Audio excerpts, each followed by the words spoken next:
Jesus, and to end our days saying, I have fought the good fight. 2 Timothy chapter 4, verse 7. Passivity and surrender were unthinkable to the apostles, and any denial of the devil's attacks must not be addressed with some form of dead orthodoxy, unorthodox assessment, or unbiblical method. In an age of doubt, we are likely to delay warfare because the biblical narrative of war between the serpent's offspring and the woman's is contested with other secular narratives. We must ask ourselves, what narrative is ruling us? What is the secular narrative today? Has an autonomous, unbelieving commitment to strive in our own strength become our mode of operation? Is there an actual power from God in our devoted efforts to follow Christ in discipleship? Formulaic piety may be a denial of God's power, however much a form of godliness exists. To whom have we given the authority to name our identity other than Christ? Have we surrendered to the control of another, a condemning thought, or a cultural assumption that is out of alignment with God's truth? What if we encounter what appears to be manifestations of the demonic in people? When I was a young man and an evangelist on college campuses, 3 Christians whom I discipled called in a panic. A Christian friend of theirs was on all fours, growling like an animal, so they wanted my help immediately. When I came into the dorm room, I sensed this was not a mere psychological disorder, however fallen the young man's thoughts or emotions may have been. Since I had never encountered this, I was a bit frightened.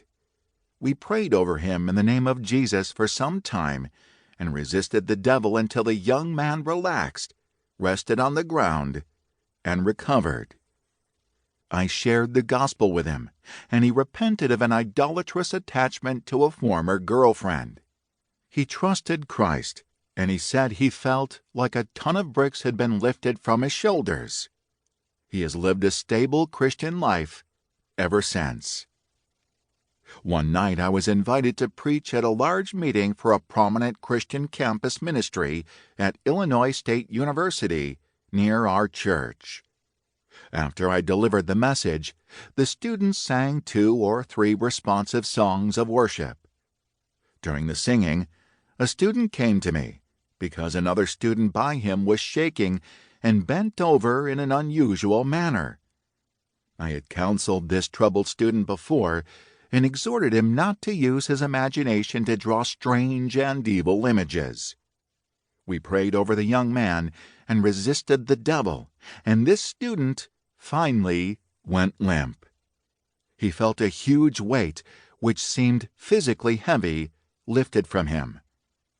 He repented and was fruitful in evangelism the next week. This book offers practical advice for such power encounters. Life is always a battle, but there are particular seasons or ages that are opportune times for Satan to strike, times when the Christian, like Christ, is vulnerable. Luke chapter 4, verse 13. These are kairotic moments, a transliteral phrase I will employ throughout this book.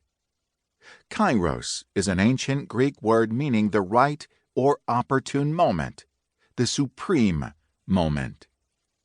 The ancient Greeks had 2 words for time, chronos and kairos. While the former refers to chronological or sequential time, the latter signifies a time lapse, a moment of indeterminate time in which everything happens. Since we live in an age of doubt and are encased in a mere chronological mindset, I seek to persuade readers that our time is a kairotic time.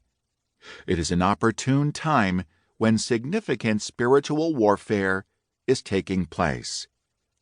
Our age of doubt is opportune for the devil to battle against us because we are unaware and less awake. In times of awakening, however, spiritual warfare